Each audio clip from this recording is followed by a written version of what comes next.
We are Well, live.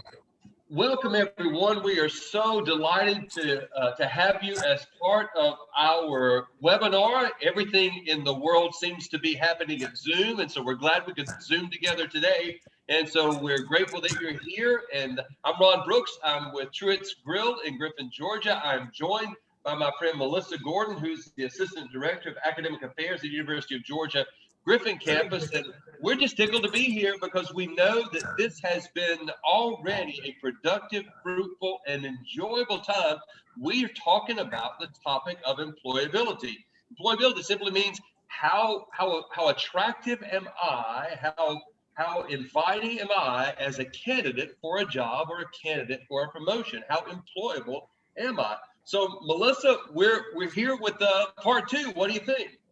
Oh, I'm excited. We had a lot of fun last time, but then when we heard some of the feedback from the individuals that joined in and listening, it made it even better. We had fun just chatting and listening to each other, but it was great to know that there was true benefit coming from the session. So I'm excited to see what it holds. Yes, yeah, absolutely. We saw that. Listen, I shared one of we got a comment from one of our participants last time. They had the entire family around the table taking notes and enjoying that. So we talked about communication last week, and we're going to move forward to today's topic. And let me just do a couple of wrap up reminders about what we're saying.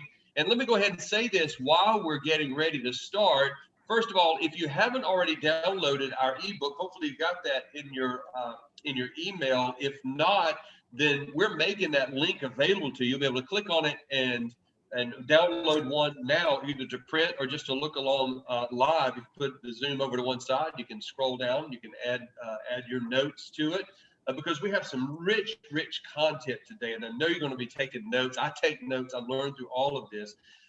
So we have the little book if you want to do that. We also have a question and answer feature at the bottom of your screen. You'll be able to click on that, ask a question, because at the end, we're going to have time to talk to our panelists today and hear a little bit more what they have to say about teamwork. You've heard the old phrase, teamwork makes the dream work, and it really does. In fact, at Truett's Grill, there is absolutely nothing that happens that doesn't require a team. It's not just the team in the kitchen. Every bit of what we do from start to finish, from the time we get here at 5:30 in the morning to the time we leave at 10:30 at night, and everything in between, depends entirely on teams making things happen. Sometimes those teams have been doing things even off-site and off those time blocks, but it just can't happen without that. So let me just remind you where we've been. We're talking about employability. Our series identifies 7 features that do 3 things. They're necessary for any quality job. You can't have a quality job without all 7 of these. They can be developed with learning and practice. So if you're not good at them, join the club. None of us was naturally good at all of them, and yet we found them. We could develop them. That's the third thing. They will open doors to greater opportunity the more that we develop it. So no need for a drum roll, but here they are. Here's the 7 that we're talking about. Communication, number 1. Second, that's what we're discussing today. Number 2 is teamwork. Number 3, problem solving. You have to be able to solve problems, think on your feet. Number 4, I'm just seeing something in our notes. I feel terrible about this, but our 4th one is not the right one. So I'm going to get back to you in just a moment. Number 5, planning and organizing. Number 6, technology use. And number 7, professionalism and self-management. And these 7 create the hallmarks of what we call soft skills or character qualities that are employable. So we're going to get into our topic in just a moment, but I'm going to turn this over to Melissa and let her add what she's going to, a little bit what she has, and then she's going to introduce our first speaker for the day. Hey, yeah, I'm not going to add a whole lot yet because we have 2 amazing speakers. I'm fortunate enough to know both of these ladies that are going to be presenting for us today pretty well, and they're some true experts. So I'm going to hop right in and introduce this first one to you. Because I want to make sure we have plenty of time for their expertise. Our first presenter is Katie O'Neill Castanian. Katie is the CEO of the Griffin Region College and Career Academy here, which was named Georgia's #1 college and career academy for 2020. Yay! Katie actually grew up in Conyers, Georgia, and she graduated from the University of Georgia with a bachelor's degree in family and consumer sciences. And soon after graduating, she began a career as a family management consultant. Katie's got a wealth of experience and expertise, and I'm going to let you know a little bit more about her more recent, which was she moved to the Spalding County area, and she continued working in the workforce development arena through the GRCCA. She was previously at the Athens College and Career Academy. All of the pathways that are offered at the GRCCA are attached to in-demand careers of both the region and the state. Got a strong connection with the German apprenticeship program, and Katie may talk about that a little bit. I don't know. The GRCCA was named Georgia's College and Career Academy of the Year in 2019-2020, which actually made Katie the first Georgia College and Career Academy CEO to lead 2 college and career academies to top in the state. I'm telling you, we got a real expert here with us today. She has a lot, so I apologize. I'm looking at you and looking at my sheet of paper. Katie was recently elected as chair of the Georgia College and Career Academy Network Executive Board, and she's a graduate of the 2019 Georgia Academy for Economic Development Region 4 class. Her civic involvement includes membership in the Griffin Rotary Club. She serves on the board of directors for the Salvation Army here in Griffin. She's a member of the board of directors for the Griffin Spalding Chamber of Commerce and the Griffin Spalding County Schools Partners in Education. Katie's married to David, and they live in Noonan. She has a blended family, including some grown children, Matthew Castanian and Stephanie Arrowwood Garman, Keith Arrowwood, Molly Arrowwood, who I think I saw has joined us today. Katie is actually a 2020 graduate of the University of Georgia's Bachelor of Science, Consumer Economics and Financial Planning program. And our other presenter, Miss Effie Antonucci, has been very influential to Katie's daughter. So this was sort of bringing some relationships back together that already know each other very well today. So an exciting panel for us. So Katie, I'm gonna turn it over to you. Well, thank you so much. And let me just say, I was so excited when you contacted me about doing this. And really, when I found out the topic I would have would be teamwork, I was so excited because I was born on a team. Let me tell you, my dad was a state championship winning high school football coach. And my brother and sister that came before me were both born when my dad was in a playoff game for the state title, and he won both of those games. Sorry to say he lost my year, but he won other things. But let me tell you, he always, from our family and into the work field, talked about teamwork, and I saw the importance of teamwork and a good team. When Dad ran, he went on from being a coach to being a principal for many years. And when he retired, he ran for office as a state representative in Georgia. And I handled most of his speech writing during that time. And I remember that first time he ran, the slogan we used was "Politics needs coaching." And we knew that things that were happening needed some coaching. So I've got his old coach's whistle here. And I'm just telling you, does your teamwork need coaching? So you can use teamwork to advance yourself and your career. So first, what I wanted to do, I am going to share today ways to obtain, maintain, and move forward in your professional journey using teamwork skills to help get you there. The definition of teamwork is just the cooperation between those who are working on a task. When it's said that someone's a good team player, it usually means they have the interest of the team at heart and they work for the good of the team. So what's the difference in being on a team and teamwork? Well, a team is a group of individuals whose strengths and skills are combined with teamwork in pursuit of a cause. Like last night, we saw a great team, Tampa Bay. They won, and a lot of people might say that they won that game because of one team member, Tom Brady, but that's not the case at all. They won that game last night because everybody on that team, including coaches, was doing their job at the best of their ability. That means the coaches had prepared well and they had great plays written out and were keeping up with the momentum of the game. It meant that the defense was working very hard to not let Kansas City get back on the field so they couldn't score.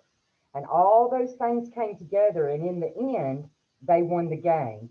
And that was the goal. Each player had to do their very best, though, in order to win. So why is the difference between a team and teamwork important? Well, because you can have a team, you cannot have a team without teamwork, but you can have teamwork without being on a team. For example, at work, teamwork is a set of behaviors and attitude. Attitudes come from what you value and are expressed in how you behave. Charles Swindoll said great things about attitude, and I'm just going to read the very last part of what he said. We cannot change the inevitable. The only thing we can do is play with the one string we have, and that is our attitude. I'm convinced that life is 10% of what happens to me and 90% how I react to it. And so it is with you. We're in charge of our attitudes. And attitudes is a set of behaviors, and your behaviors come from your attitude. French language has a wonderful term for teamwork, esprit de corps, the spirit of a group that makes the members want to succeed. I loved when I read that. The spirit of a group that makes the members want to succeed. That's a sense of unity, enthusiasm, shared interest, and responsibilities, fostering a sense that more can be achieved together than alone. Once this attitude is ingrained in any workplace, the team members will behave accordingly. But maybe you're at the spot where you're looking at employability skills because you're wanting to get employed. You want to be hired. You're looking at what your career is going to be. So implementing teamwork, you can also help to get started in a career. So this is kind of the behind the scenes teamwork that you can do in order to land in that career you want. When I first graduated from the University of Georgia, I wanted to use my education with my life experience to come up with some kind of career. So I was at that time a non-traditional student. I had gone for 3 years of college and quit going for a little while because I made more money in sales.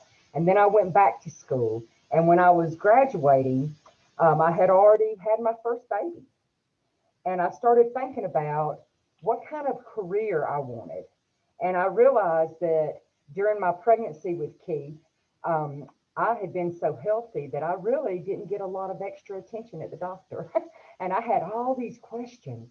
And so the first time I asked my doctor some of those questions, like how I was going to keep my husband involved, how I was going to find good childcare, he just kind of laughed and said, look, honey, we're going to take care of your health, but those kind of questions you need someone else to answer. So I started thinking, man, with this great degree in family and consumer sciences from UGA, I don't know all the answers, but I sure know how to find answers.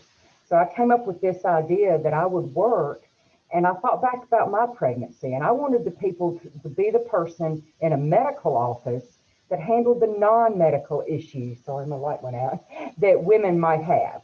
And so I started looking at how I could do that. So this is where the teamwork came in.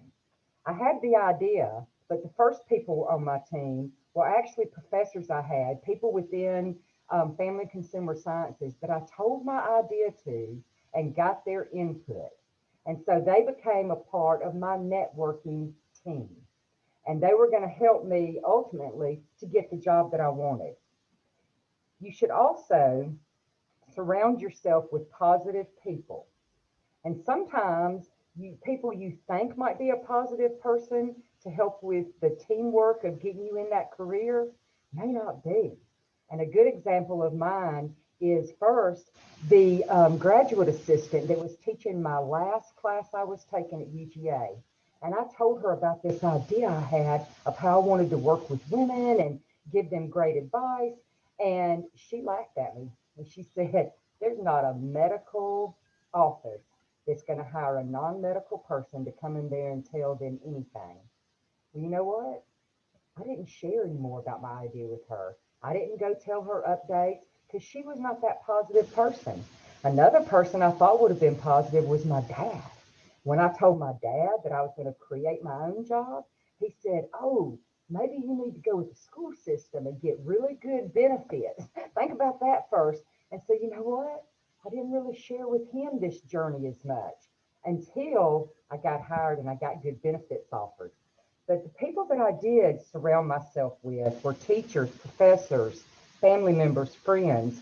Then I started looking for experts in the area that I wanted to go into. They needed to be on my team also, and I needed some teamwork from them.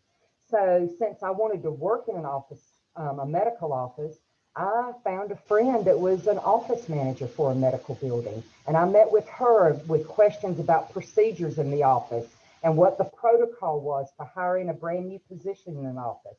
I went and met with the marketing person at Piedmont Athens Regional to find out how they market different things in healthcare that might be non-medical but important to a person's health.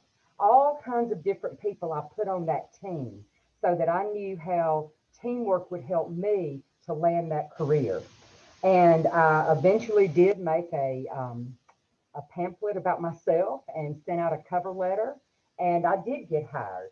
But during all that part, I needed everyone on my team to help with the teamwork piece of networking and getting me the right information to get me to the next step where I wanted to be. So every person that you use on your team as you're looking for that career and trying to land in that first great job, make sure that you allow them to play their part.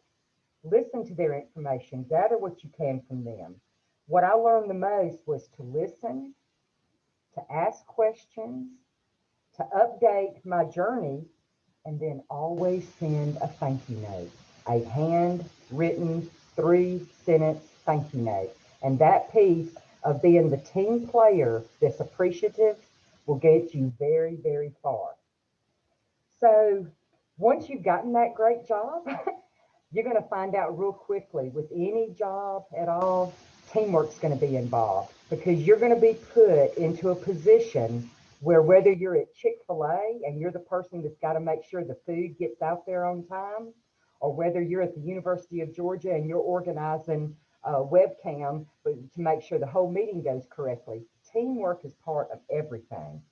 And so utilizing teamwork can help you to maintain and move forward in your career.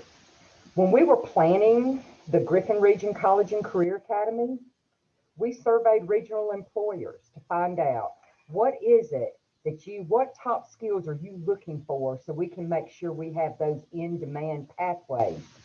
And what we found was that the top 5 skills that every industry in this region was looking for were soft skills. And many soft skills are also called employability skills, but they're also teamwork skills. And so by taking these teamwork skills and putting them into practice, these are the things, these 7 teamwork skills you can practice at work wherever you are in your career, whatever stage, and it will continue to move you and your work team forward, as well as move yourself forward. So the top 7 teamwork skills, first is communication.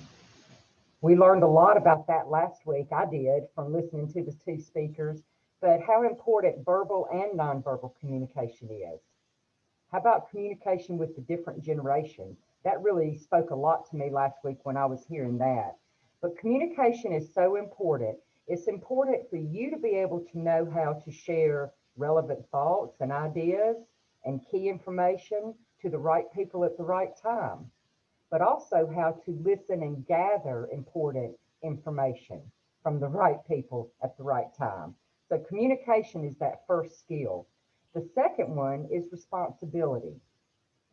Knowing what work is expected from you as the team player and making sure that you complete that work at the standard that is expected of you. You know, when we meet with our new students here for orientation, I'll tell all the students in a second that my expectations of them as a student here at the Career Academy is way up here because I want them to meet that expectation. But responsibility is for you to know what the expectation is for you and to make sure you produce your work at that standard. Honesty is the next skill. Honesty practiced with transparency means working through a disagreement at work, explaining why you were not able to complete a task on time, sharing difficult updates, and boy, that has become so in the workplace during this pandemic. We as workers on a team are having to share updates that are always great to have to share. Given the benefit of the doubt, that's probably the number one thing that you can do as a team member is give the benefit of the doubt of those you're working around. When something doesn't go your way or you're not asked to be a part of a team at work for something in particular, give them the benefit of the doubt that they were looking to make sure they managed that in a different way. And if you give the benefit of the doubt, it will take you so far in work. All of those things help make the workplace a stronger and better environment, and teamwork will flourish when you're transparent. And we can all think about many issues on the national stage of late where we didn't feel things were transparent, and that hurts the team. So that honesty is a great skill. The fourth one is active listening, and this one really has spoken to me over the years. Making an effort to focus intently on what the other person is sharing, whether it's thoughts, ideas, feelings, and following up with questions for better understanding or to dig deeper. We're given one mouth and two ears. So they say you should listen twice as much as you speak. And that's a great teamwork skill, is that active listening, because it will help you get so much further when you have a better understanding and you hear what your other teammates are saying. And that leads right to empathy, the fifth skill. Taking the time to listen and understand how others think and work can help you to be a better teammate. And so having that empathy of trying to put yourself in someone else's shoes. Even my sweet 88-year-old mom last night was talking about something that happened at the home, the personal care home where she lives, and she didn't understand why it was happening that way. And I said, Mom, that's because you don't have all the information. And so you have to have the empathy to try to step back and think about that leader there and why they made that decision. And it was based on it was based on them being in the shoes that saw what was happening. And so have the empathy to try to put yourself in someone else's place. And then the sixth skill is collaboration, bringing people with different skills and talents together towards a common goal. And I have used collaboration so much when I was interviewing for jobs and now when I interview people to come onto my team. And this is what I mean by that. I know what my strengths are. You know what your strengths are. I always try to build my team with somebody that has different strengths than I do. And that's where that collaboration, because you need people with different skills and talents. Last night, if everybody on Tampa Bay's team could just really throw that long ball, they wouldn't have won because nobody would have caught it. And nobody would have gotten the ball back from Kansas City so they could try to throw the long ball. So everybody's skill is important, even though they're not like yours. I know I'm a big idea person. I'm a big idea leader. I'm a big idea person. So I love here at the Career Academy working with Dr. Laura Ergel, who's a very detail-oriented person. So we can start with the big idea and it can lead down to the details.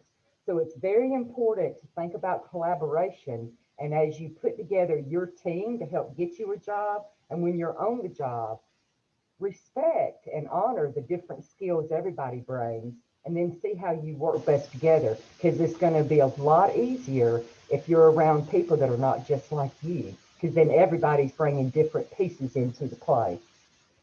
And the seventh skill is awareness. Hone your ability to be aware of the team at all times. So then you'll recognize when that one team player has kind of lost a little bit of the team play goals and is dominating everything, dominating the conversation, dominating the ideas, dominating what's happening. Or maybe it's the person that's shying away from everything. And how can you help to bring others in to the one that's dominating and maybe give that one that's shying away the safe space so they can get their ideas out there too? But being very aware of the team at all times is a great skill that'll take you farther. Now, teamwork and networking, and I keep talking about both, but really networking is another way of saying that you're building your team. That's what networking is. Networking is what led Melissa Gordon and I to work together, and eventually it led me to asking for her to be on the board of directors here. There's all kinds of networking that happens all the time, but most networking, and networking so important as you move on in your career, but that's really the team you're building, the people you're surrounding yourself with. And one person that you always want to make sure that you have on your team is Timothy Mouse. And this is Timothy Mouse. And I take Timothy to all the elementary schools I talk to. But Timothy, if you're not familiar with Timothy Mouse, he's from the Dumbo movie, from Disney's Dumbo movie. And Timothy is an encourager. He's the one that told Dumbo, those big ears aren't so bad. Look, you may be able to fly with them. He always encouraged him to use his skills and talents he had. And we all need a Timothy. How will you know if somebody is a Timothy to you? You will know because when you tell them one of your ideas, one of your goals, or if you're a younger person, maybe it's the person you tell what you want to do as a career. Your Timothy is the one that's going to say, wow, I bet you can do that. I know you can do that. Tell me more. And so when you find your Timothy, you tell them, you know what? You're now my Timothy on my team. And you tell them who Timothy is and why they're your Timothy. And then you thank them for it, but then you update them often on what you're doing to go towards that goal. Everybody needs a Timothy, and I can guarantee you, just on this call right here, there's a lot of Timothys. And I tell you, if you're a high school student in this region, I will be one of your Timothys. I love to hear where you're wanting to go, and I will love to help encourage you on building your teamwork and your team to get you to where you want to be. So how can you improve those teamwork skills that I talked about? Well, first is to get honest feedback because that's the best way to learn. And honest feedback is hard. At one time, I used to own a daycare and preschool in Athens, and I started on an annual basis having the teachers and the parents all do a survey about me and about how I was doing. And that first year, it was horrible because I heard lots of good things, but every once in a while there was that little, I wish this was better or blah, blah, blah. And it was hard. But then I saw that when I tried to improve on those things and the people that had written them could see that I was trying to improve on those things, it made it easier for people to give input. And it also made it easier for me to take that input. None of us like to hear that word constructive criticism because we know that means negative. They're going to tell you something bad, it seems like. But do take it in a constructive way. So get honest feedback and give honest feedback. But when you get your feedback, use it as a positive to help you grow. Also, set personal goals for yourself.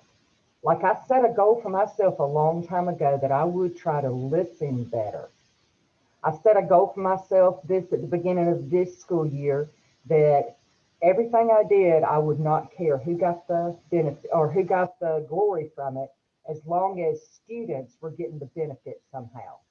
And it makes things a lot easier when you don't care whose name is put up there that did it, just so it gets done.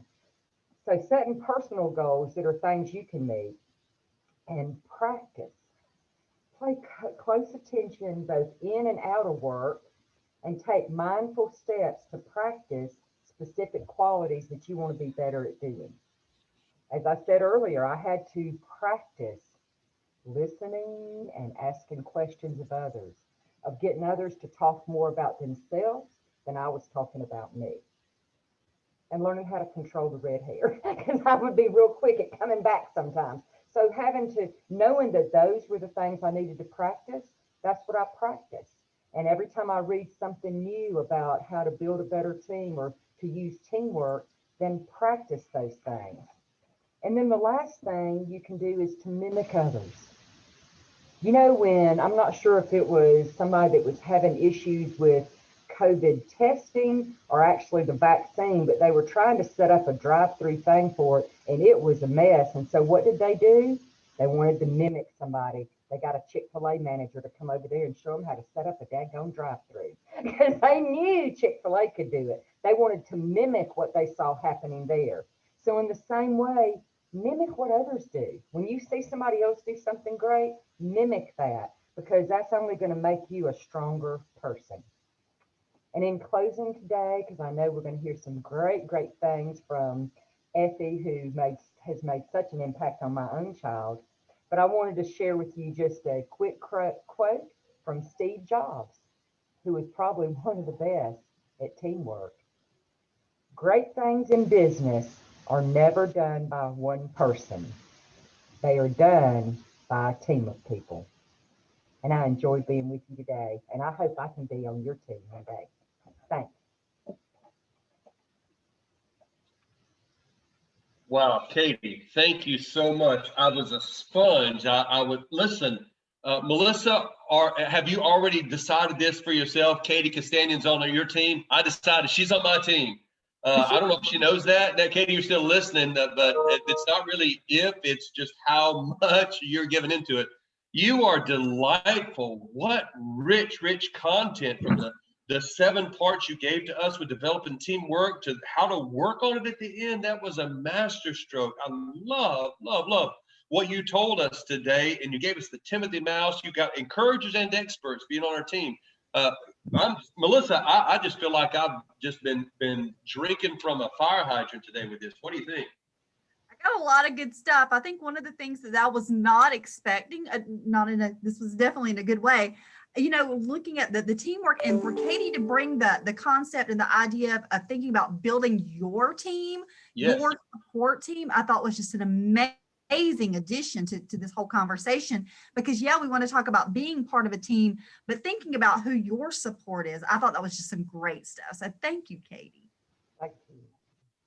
Wow. Well, Katie, we're actually looking forward, and thank you so much for being willing to stay around. So if you've had questions that came up for this, Katie's going to stick with us, because at the end we have a Q&A time. You may have a question for Katie, and so she's hanging around with us, and I'm so grateful for that, Katie. We really, really value your time, and this is just so rich. And that was what a great, great table we set, because our next speaker is just going to come and add to it in spades. Melissa, why don't you tell us about Effie? Effie Antonucci has joined us, and we're so glad she was able to. Effie serves as an instructor and the undergraduate coordinator in the Department of Financial Planning, Housing, and Consumer Economics here for the University of Georgia. She's responsible for teaching courses and supporting, advising, and program management at the UGA Griffin campus. Effie serves as the undergraduate coordinator for all financial planning, housing, and consumer economic majors and minors for University of Georgia, and she serves as a liaison with the other UGA schools, colleges, and other institutions of higher education and in our community. Effie created the FACS Greece Study Abroad program at the University of Georgia. Students from FACS, and that's the College of Family and Consumer Sciences, and across UGA experience the country of Greece and its cultural heritage, as well as an in-depth look at the causes and aftermath of Greece's recent financial crisis, including the current conditions and how consumers have been impacted.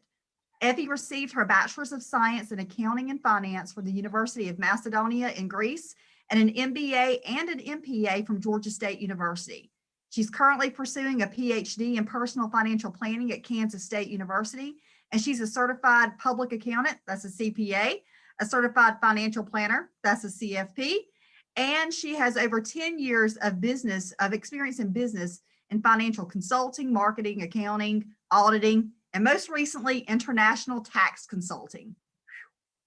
She also has worked with the Executive MBA program at Georgia State University, and she joined the University of Georgia in January of 2016. Welcome, my friend Effie. Thank you, Melissa. Wow, for that introduction. Thank you so much. Thank you, Ron. I want to first thank everybody in the organizing team.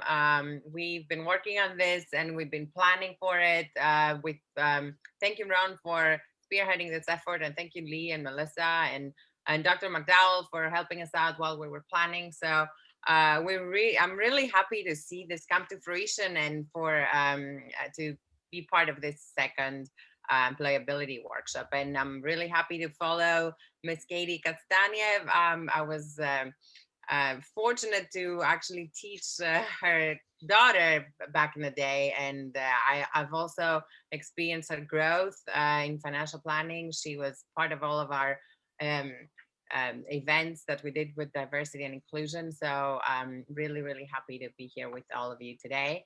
So with that, I'm gonna talk about teamwork, and today's teams are very different than the teams that we had in the past. We have more diverse teams now, digital teams, a lot more change, more dynamic teams these days. So a lot of changes in membership too. So the basics of team effectiveness were identified by Dr. J. Richard Hackman, who's a pioneer in the field of organizational behavior. And he began studying teams in the 70s. So he has more than 40 years of research experience. And he in those 40 years of research, he has uncovered some really groundbreaking insights on teamwork. He told us that there are certain enabling conditions that need to be there when you have when you want to have a good teamwork. So Haas and Mortensen, they're two professors as well that have done their own studies and have found that some more enabling conditions, and we'll talk about those as well. So the first enabling condition is having a compelling direction, having a clear objective for your teams. So the foundation of every great team is the direction that energizes and orients and engages its members. People have to care about achieving a goal, whether because they stand to gain extrinsic rewards like recognition and promotions, or intrinsic rewards like satisfaction and a sense of meaning. In my years of experience in the corporate world, especially, I worked on a lot of different teams, and direction was especially crucial when working in teams because it's easy for members to have, especially members that have different backgrounds, to hold a different view of what is our goal, right? And when you say our goal is to serve our clients, that may not be specific enough. How do we serve our clients, and what is our end product for our client?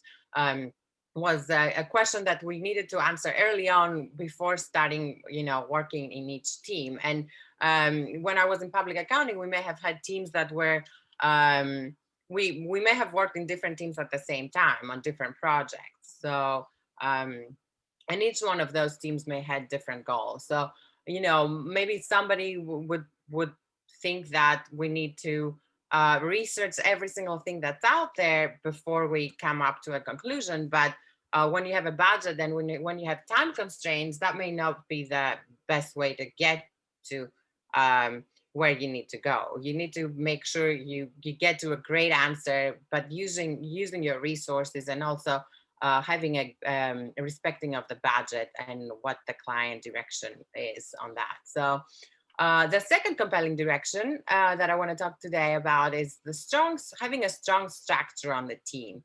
So teams need a right mix of members, a right mix of a number of members, and also optimally designed tasks and processes, and norms that discourage destructive behavior and promote positive dynamics. So high-performing teams include members with a balance of skills, so that you don't have to have the individuals that have the unmatched technical and social skills. But if you have a healthy dose of all of those in your team, then you can have great results for your clients. So diversity in knowledge, views, perspectives, as well as age and gender and race can help. All of those things can help teams be more creative.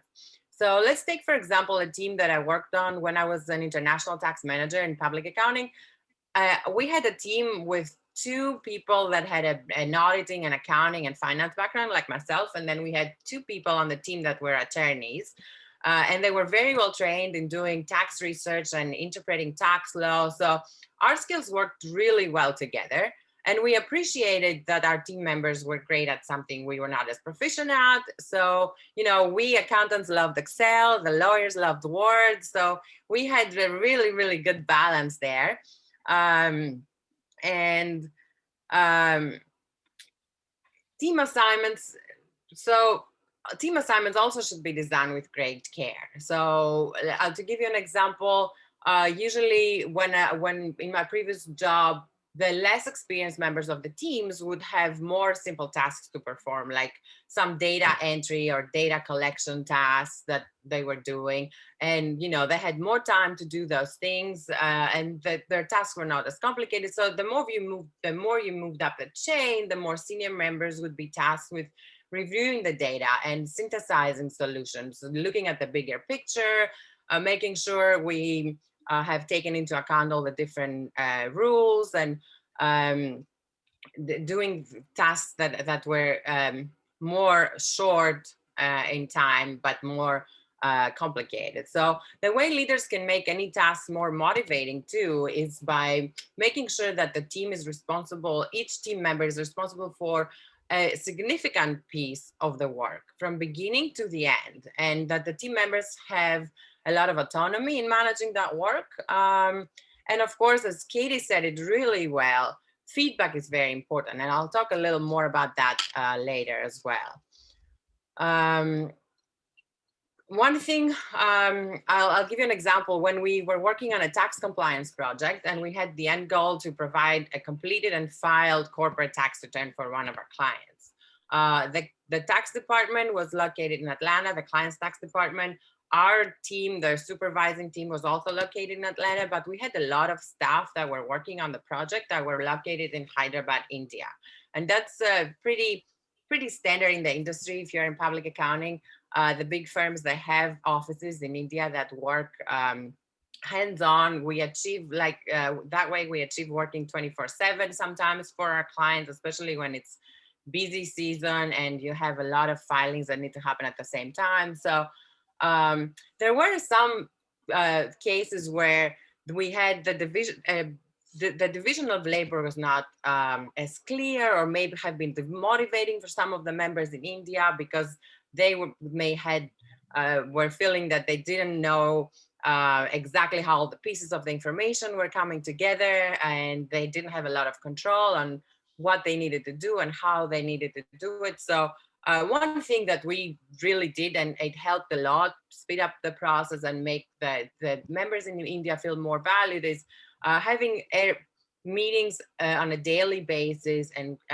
giving them clear directions, as well as getting feedback on how they were doing and what help they needed, and explaining to them how does this part of the project fit into the whole project. So clear norms, best practices, really important to establish to prevent any dysfunctions in the teams. And supportive context is also really crucial for teams. Having the right support in the third, that's the third condition that it enables team effectiveness. And that support includes maintaining a reward system that reinforces good performance, having an information system that provides access to the data that's needed for the work, an educational system that offers training for the employees, securing the material and resources that are required for the job, like funding, technological assistance, anything that's needed. That's also very, very important for teams to operate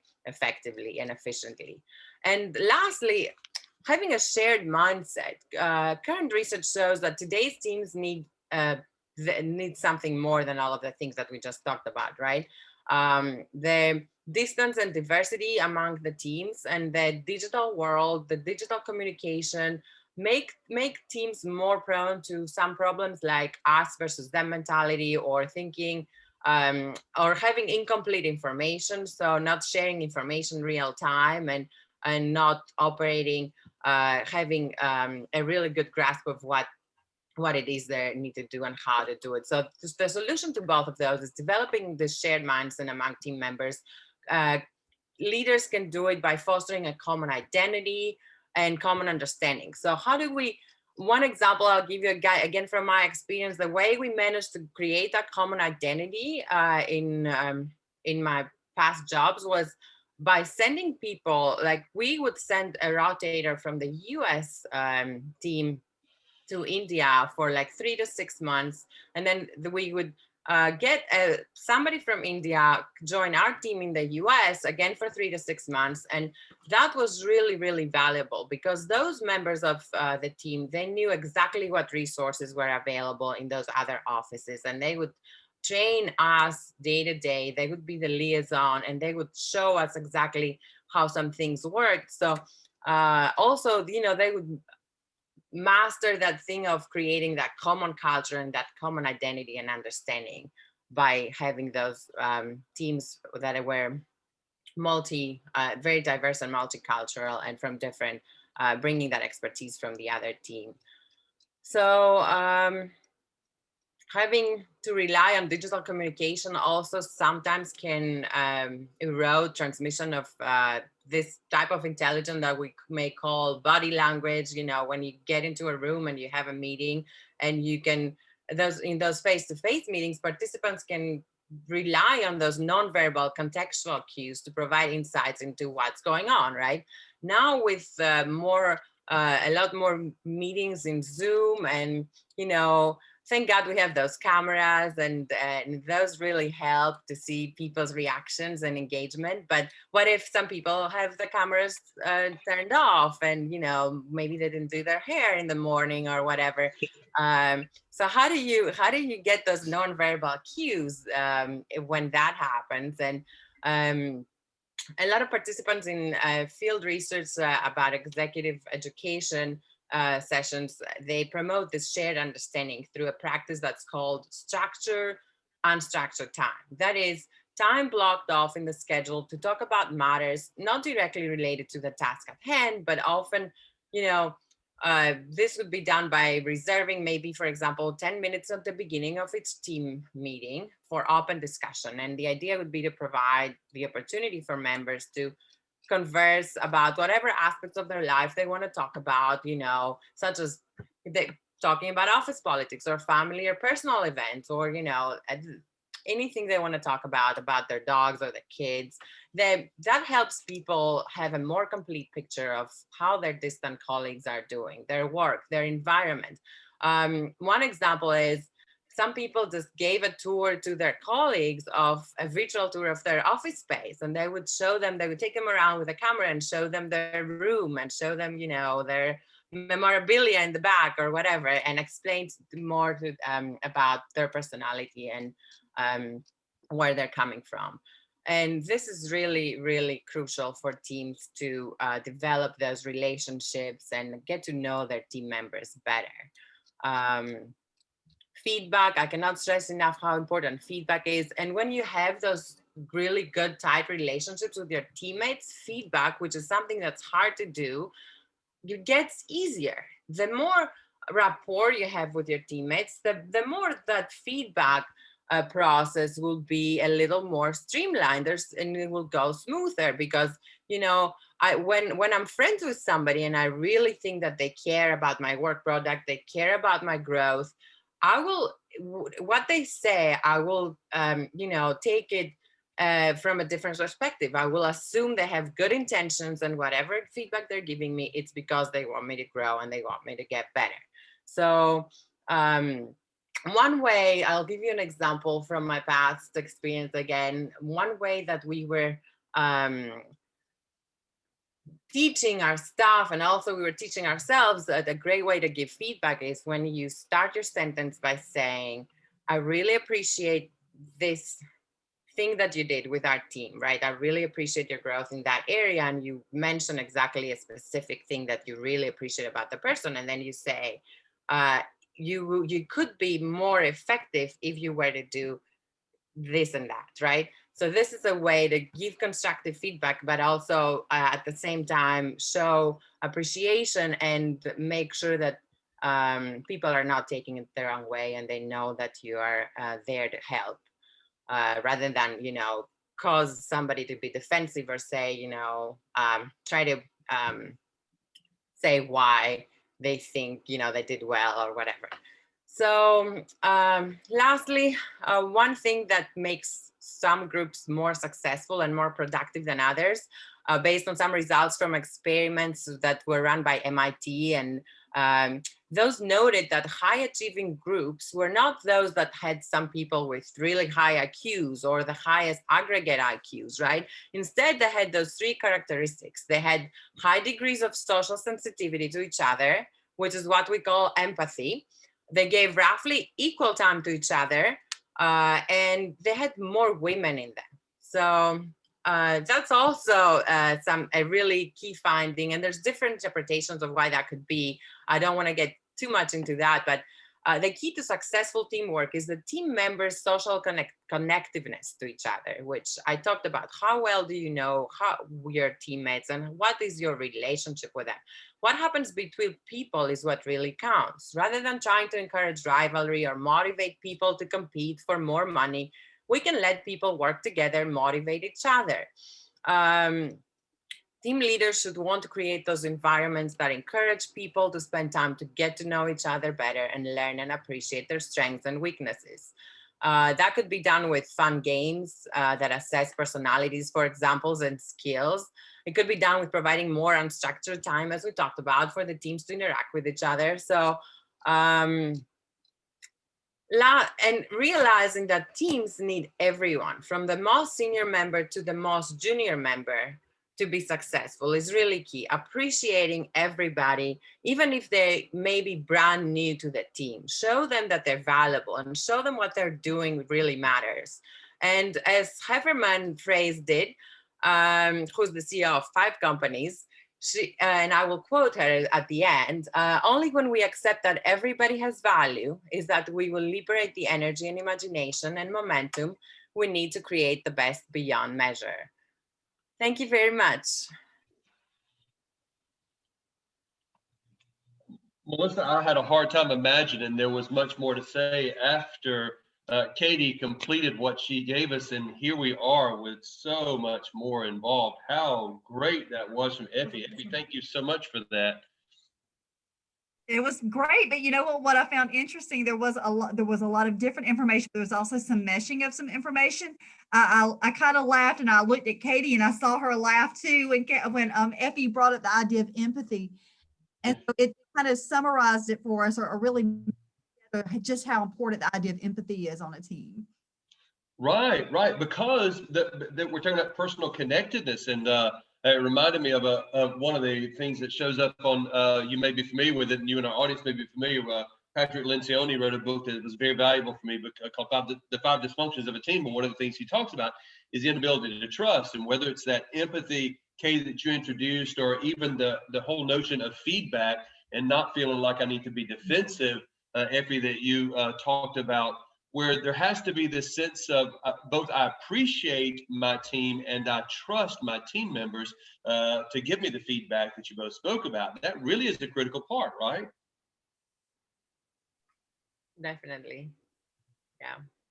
So I know I have a few. In fact, if you're watching today or involved in the Zoom, Melissa and I both said, we're going to come up with, we have 100 questions. And Melissa, I'm not sure if you do, but I do. I was writing down both information I want to remember to put to work in our teams and questions I wanted to ask.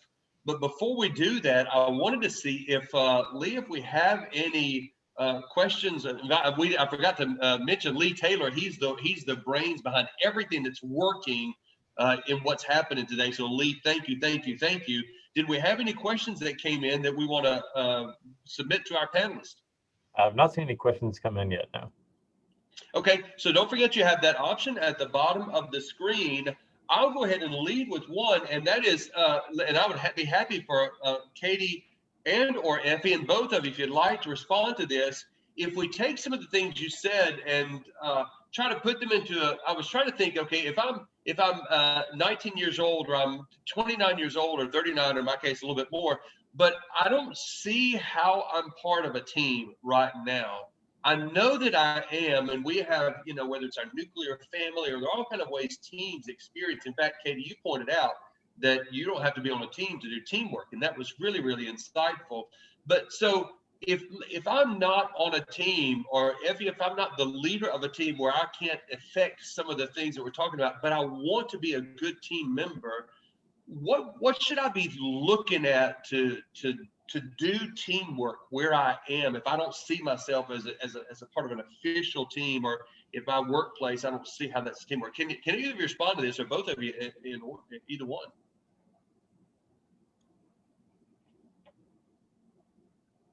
Well, I would say that, first, at whatever place where you are on a team, kind of like what I said. So taking time to step back and maybe making yourself recognize the different parts that you already have on that team, and then to be looking for who you need to make up for what you're lacking on your team. And so, whether it's somebody that you need help with organization, with the fine details, maybe you need somebody that has the big ideas, but whatever it might be, look at where you are right now. And you should, if you really step back and are honest with yourself, you can figure out who is a member of different teams in your life and what they bring to it. And then that would help you to better look at maybe where you're lacking and where you could bring in other team members. Wow, that is so helpful. And let me bridge that, because, in fact, Effie, you mentioned that one of the enabling conditions is compelling direction. Would it be fair to say that anytime I and one or two or three other people share a compelling direction, that sort of makes us a team, whether it's well organized or not? Definitely, yeah.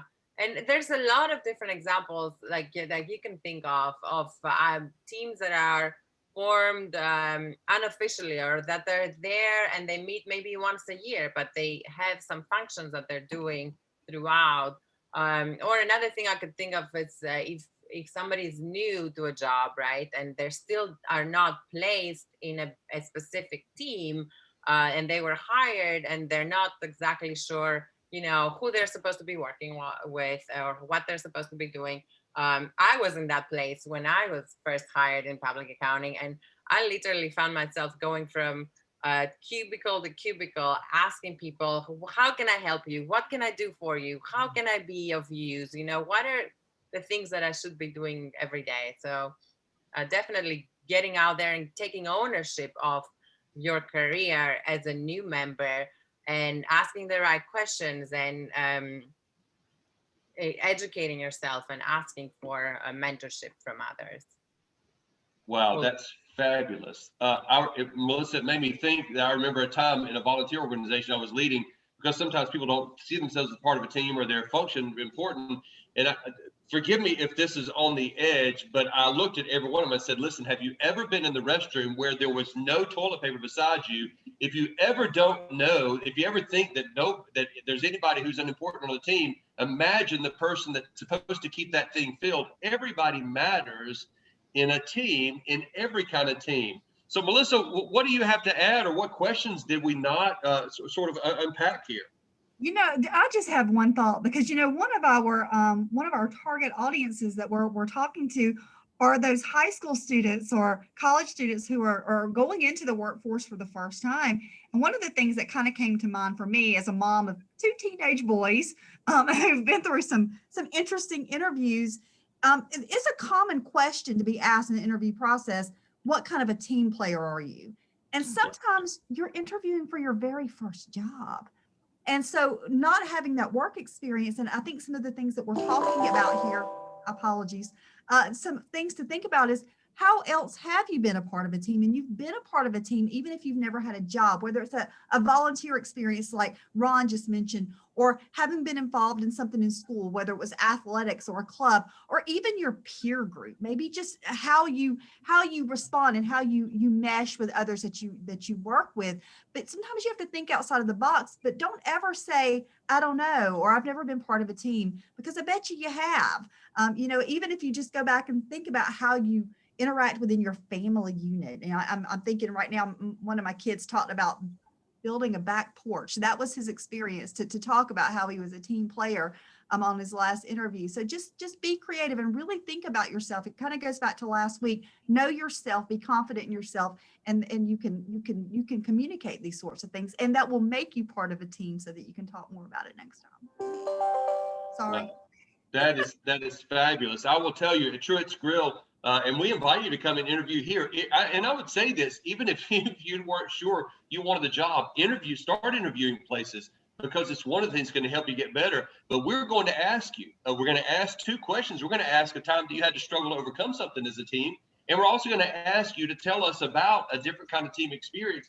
And in both cases, listen, Melissa, we're not even concerned that the team succeeded. We just want to hear what it was like. And we would like to hear something that you learned and how you overcame. We're always going to talk about that because teamwork is so critical. And I'm saying I just have a wealth of information in front of me from getting honest feedback, setting goals for yourself, making sure you're aligned together with this compelling direction, having a shared mindset, building relationships. There's such a wealth. And even Katie, you told us.